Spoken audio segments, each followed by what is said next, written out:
Hotel রেস্তোরাঁয় মুড়িঘণ্ট তো সবাই খান, কিন্তু যারা বলেন বাড়িতে রান্না করলে ওই রকম স্বাদ পাওয়া যায় না, তাদের জন্য আমার আজকের এই রেসিপি। আমি যেভাবে রান্না করব ঠিক একইভাবে যদি আপনারা রান্না করেন, তাহলে সাধারণ রান্নার তুলনায় এর স্বাদ বেড়ে যাবে বহুগুণ। প্রথমে আমি একটা ফ্রাই প্যানে মুগ ডালগুলোকে ভেজে নিব। আমি এখানে 250 গ্রাম মুগ ডাল নিয়েছি। ডালগুলোকে মিডিয়াম আঁচে আস্তে আস্তে করে ভাজবো। ভাজতে ভাজতে যখন এর থেকে একটা সুন্দর ঘ্রাণ বেরিয়ে আসবে, তখনই ডালগুলোকে চুলা থেকে নামিয়ে নেব।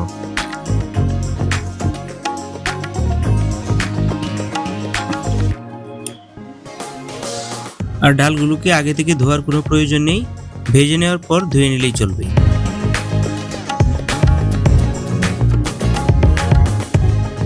এবার অন্য একটি ফ্রাই প্যানে আমি আগে থেকে হলুদ মাখানো মাছের মাথাগুলো ভেজে নেব।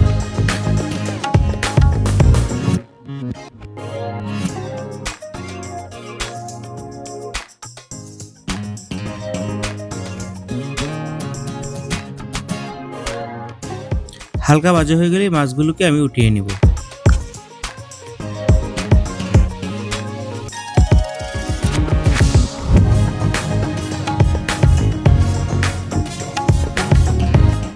এই তেলে আমি দিয়ে দিব 4-5টা এলাচ আর একটা তেজপাতা, সাথে দিয়ে দিব পেঁয়াজ কুচি হাফ কাপ পরিমাণ।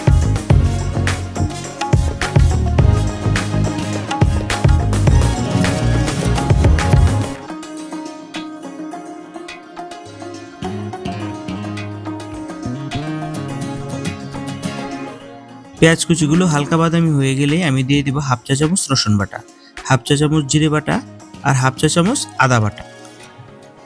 এগুলো একসাথে কিছুক্ষণ ভেজে নেব, যাতে পেঁয়াজ রসুনের কাঁচা গন্ধটা চলে যায়।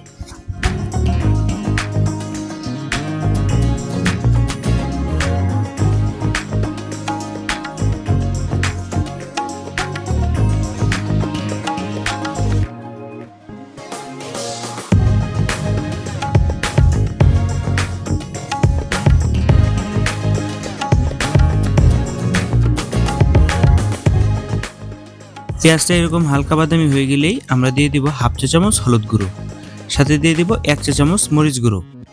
এগুলো একসাথে খুব ভালো করে মিশিয়ে নেব।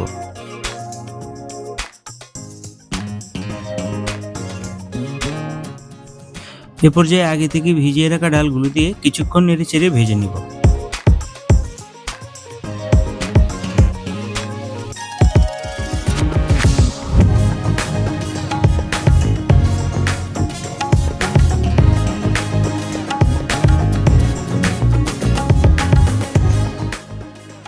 যে কোনো তরকারিতে লবণ দিলে সেটা তাড়াতাড়ি সিদ্ধ হয়। আমি এখানে প্রায় 1.5 চামচের মতো লবণ ব্যবহার করেছি। আপনারা আপনাদের স্বাদ অনুযায়ী ইচ্ছে মতো লবণ ব্যবহার করতে পারেন, কম বা বেশি।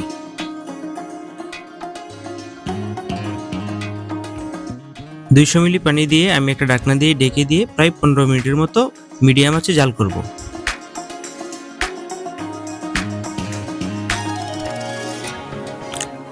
15 মিনিট পর ঢাকনা খুলে আমি ভেজে রাখা মাছের মাথাগুলো দিয়ে দিব আর একটু নেড়ে চেড়ে দিব, যাতে নিচ থেকে ডালগুলো লেগে না যায়।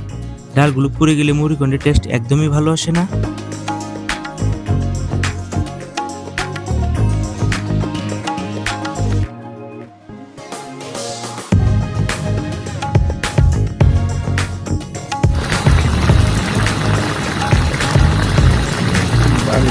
মাঝখান থেকে কেটে 4-5টা কাঁচামরিচ দিয়ে প্রায় 5 মিনিট অল্প আঁচে রান্না করলেই তৈরি হয়ে যাবে আমাদের মজাদার মুড়িঘণ্ট রেসিপি। আমাদের রান্না যদি ভালো লেগে থাকে তাহলে অবশ্যই আমাদের চ্যানেলটি সাবস্ক্রাইব করে পাশে থাকবেন। সবাই ভালো থাকবেন। আসসালামু আলাইকুম।